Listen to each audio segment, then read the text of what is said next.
మహాగణాధిపతే నమః. శ్రీ గురుభ్యో నమః. శ్రీమాత్రే నమః. వెల్కమ్ టు ఎడ్ భక్తి ఛానల్.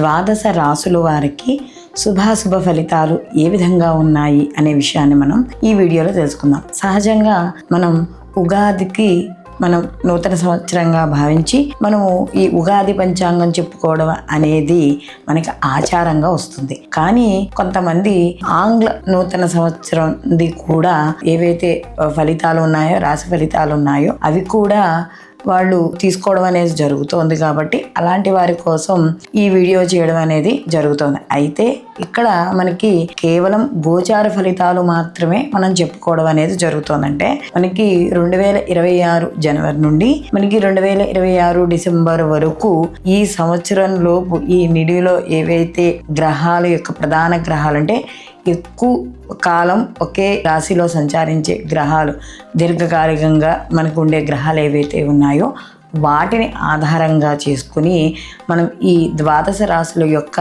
ఫలితాలు చెప్పడం అనేది జరుగుతుంది. అయితే దీంట్లో కూడా మనకి మాసానికి మారే గ్రహాలు, అలాగే 27 రోజులు ఇలా, లేకపోతే 2.5 రోజులు ఇలాగా మధ్యలో మారే గ్రహాలు ఉంటాయి.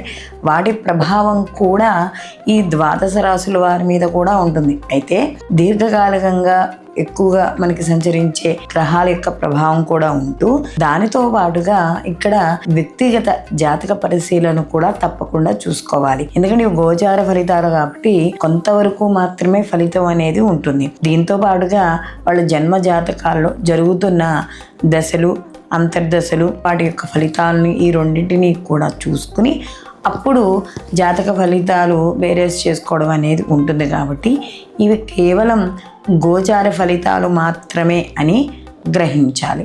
కన్యారాశి వారికి చూసుకున్నప్పుడు ఈ సంవత్సరం అంతా కూడా అంటే ఈ 2026 సంవత్సరం జనవరి టు డిసెంబర్ వరకు కూడా వీళ్ళకి కానీ చూసుకుంటే రాహు 6వ స్థానంలో ఉండడం అనేది జరుగుతుందండి. ఇంచుమించు డిసెంబర్ సంవత్సరాంతం వరకు ఉంటాడు. అయితే ఇక్కడ 6వ రాహు వల్ల ఈ యొక్క శుభ ఫలితాలే ఎక్కువగా వీళ్ళకి గోచరించడం అనేది జరుగుతుంది. అందులో ఈ యొక్క 7వ స్థానంలో శని ఉండడము, అందులో 7వ స్థానం అంటే సమాజానికి, అలాగే ఇక్కడ మనకి కళత్ర స్థానంలో శని, ఇవన్నీ కూడా మిశ్రమ ఫలితాలని లేదా కొంత ఇబ్బందికరమైన ఫలితాలు, అభిప్రాయ భేదాలు ఇలాంటివి కూడా చోటు చేసుకుంటాయి.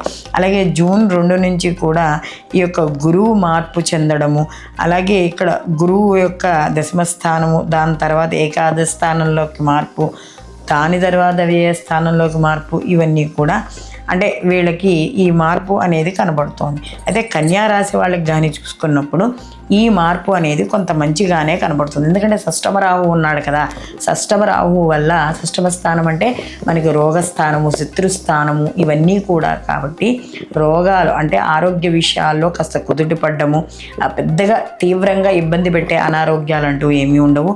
మీకు శత్రువులు ఎవరైనా ఉంటే వాళ్ళు మిత్రులు అవ్వడం, లేదా శత్రువుల ద్వారా మీకు కావాల్సిన పనులు జరిపించుకోవడము, ఇలాంటివన్నీ కూడా జరుగుతూ ఉంటాయి. అలాగే ఈ సంవత్సరం రాహు యొక్క బలము కాస్త గురువు బలం కూడా కొద్దిగా ఉండడం వల్ల కాస్త ఇబ్బందులు అనేవి తగ్గే అవకాశము, ఏదైనా వ్యాపారాల్లో కానీ వృత్తి ఉద్యోగ స్థానాల్లో కానీ అనుకూలంగా ఉండడం అనేది కనబడుతుంది. అయితే వివాహాది శుభ కార్యక్రమాలు అంటే గురువు ఎప్పుడైతే మార్పు చెందుతున్నాడో, లాభస్థానంలోకి కూడా వస్తాడో మనకి అంటే కర్కాటకంలోకి ఎప్పుడైతే వస్తాడో అప్పుడు మీకు ఇంట్లో వివాహాది శుభ కార్యక్రమాలు జరగడం, గురు బలం వల్ల విదేశీ యానము లేదా విదేశాలలో ఉద్యోగ అవకాశాలు ఇవన్నీ కూడా రావడం అనేది జరుగుతుంది.